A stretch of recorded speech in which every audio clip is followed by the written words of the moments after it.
Good morning everyone. चलिए आज मैं आपको lower body exercise yoga warm up बताने जा रही हूँ। पिछले वीडियो में मैंने बताया था अपर बॉडी एक्सरसाइज, अब मैं lower body exercise warm up और कुछ योगा के पोस्चर बताने जा रही हूँ। चलिए करते हैं। यह फ्रंट किक एक्सरसाइज है। इससे थाई एवं कूल्हे की हड्डियाँ मजबूत होती हैं। यह एक स्फूर्तिदायक व्यायाम है।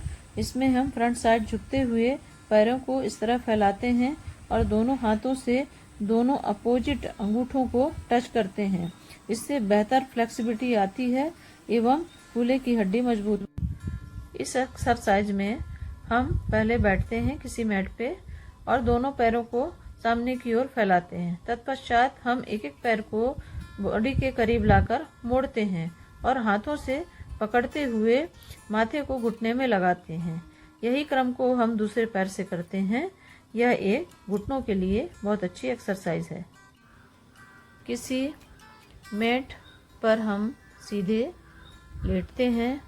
उसके बाद पैर को ऊपर की ओर ले जाते हैं। इसके पश्चात शरीर को टाइट रखते हुए पैरों को अलग अलग एंगलों पर होल्ड करके रखते हैं। यह प्रक्रिया हम धीरे धीरे 4 से 5 बार करते हैं। इससे एब्डोमिनल मसल्स में एक बेहतर तनाव आता है और पेट की चर्बी धीरे धीरे मेल्ट होती है। इस प्रक्रिया को हम एब्डोमिनल एक्सरसाइज कहते हैं। इसे बार बार करने से हमारे शरीर के अंदर एक बेहतर फिटनेस को हम प्राप्त कर सकते हैं। इस एक्सरसाइज में हम किसी प्रॉप को लेते हैं, चाहे आप दीवार भी ले सकते हैं या किसी के सहारे आप पैर को साइड में रखते हुए बॉडी को धीरे धीरे फ्रंट साइड झुकाते हुए फोरहेड को नी में टच करते हैं। इसी प्रक्रिया को आप 2 से 3 या 4 बार दोहरा सकते हैं और इस तरह से आप बैक थाई मसल्स को स्ट्रेच कर सकते हैं। इसी प्रकार हम दूसरी तरह से अगर चाहें तो किसी प्रॉप में पैर को फ्रंट साइज रखते हुए वही प्रक्रिया दोहराएंगे। फोरहेड को हम नी से टच करेंगे। यह प्रक्रिया हम बार बार दोहराएंगे। यह बहुत अच्छी फ्रंट एक्सरसाइज है एवं इससे हमारी अच्छी मसल्स स्ट्रेच होती हैं। सर्वप्रथम हम सीधे खड़े होते हैं। इसके पश्चात हम धीरे धीरे बॉडी को सामने की ओर झुकाते हैं जितना हम मोल्ड कर सकें। उसके पश्चात हम दोनों हाथों से दोनों पैरों के साइड में अपने हाथ को ले जाते हुए ज़मीन टच करते हैं। इसके बाद दोनों पैरों के अंदर की ज़मीन को टच करते हैं और फिर सीधे खड़े होके पीछे की ओर झुकते हैं। ये कहलाते हैं 4 टचेस। इससे बॉडी हमारी अच्छी फ्लेक्सिबल होती है और थाई की मांसपेशियों में एक बेहतर खिंचाव आता है। यह एक बहुत अच्छी एक्सरसाइज है। वृक्षासन, वृक्ष की तरह आकृति बनाना। पवन मुक्त आसन, जिसे हम पवन मुक्त आसन कहते हैं। धीरे धीरे हम आकाश की ओर चेहरा करके लेटते हैं। क्रमशः हम शरीर का पिछला हिस्सा ऊपर की ओर उठाते हैं और पुनः हम शरीर का अगला हिस्सा इस तरह उठाते हैं जिससे दोनों हाथों से पैरों के अंगूठे को टच किया जा सके।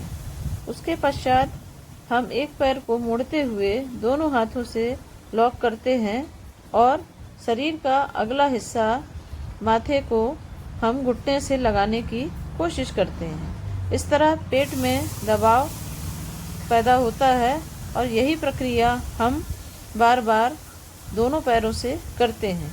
इसे कहते हैं पवन मुक्तासन।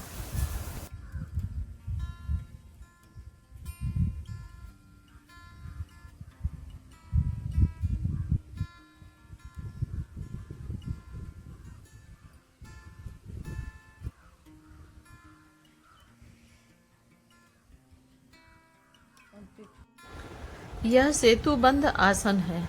हम आकाश की ओर चेहरा करके लेटते हैं और पैर को धीरे धीरे क्रमशः मोड़ते हुए करीब लेकर आते हैं। उसके पश्चात हम कमर वाला हिस्सा ऊपर की ओर धीरे धीरे क्रमशः उठाते हैं। इसे हम सेतुबंध आसन कहते हैं। इसे 2 से 3 बार या तो 5 बार भी किया जा सकता है।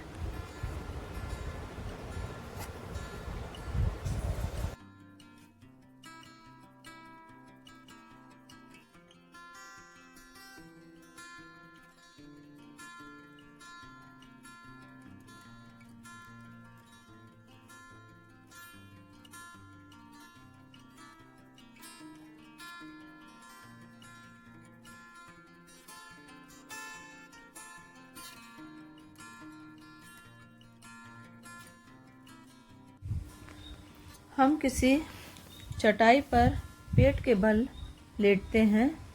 फिर शरीर के ऊपरी हिस्से को हम हाथों के सहारे उठाते हैं।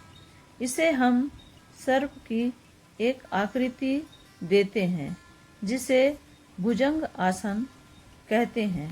इस प्रक्रिया को हम 4 से 6 बार दोहरा सकते हैं। इससे हमारी रीढ़ की हड्डी सही होती है एवं एब्डोमिनल मसल्स में अच्छा खिंचाव आता है। आइए नौकासन के बारे में जानते हैं। सर्वप्रथम हम किसी मैट पे पेट के बल लेटते हैं। हाथ सामने की ओर सीधे होने चाहिए और हम बॉडी को इस तरह उठाएंगे कि पंजे की तरफ और हाथ की तरफ से बॉडी दोनों साइड से उठनी चाहिए। इसे हम नौकासन कहते हैं। इसे 2 या 3 बार हम कर सकते हैं क्रम से।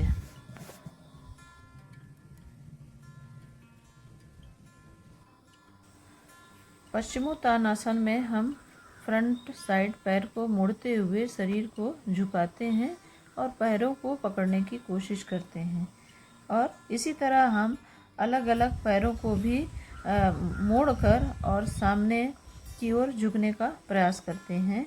यह पश्चिमोत्तानासन कहा जाता है।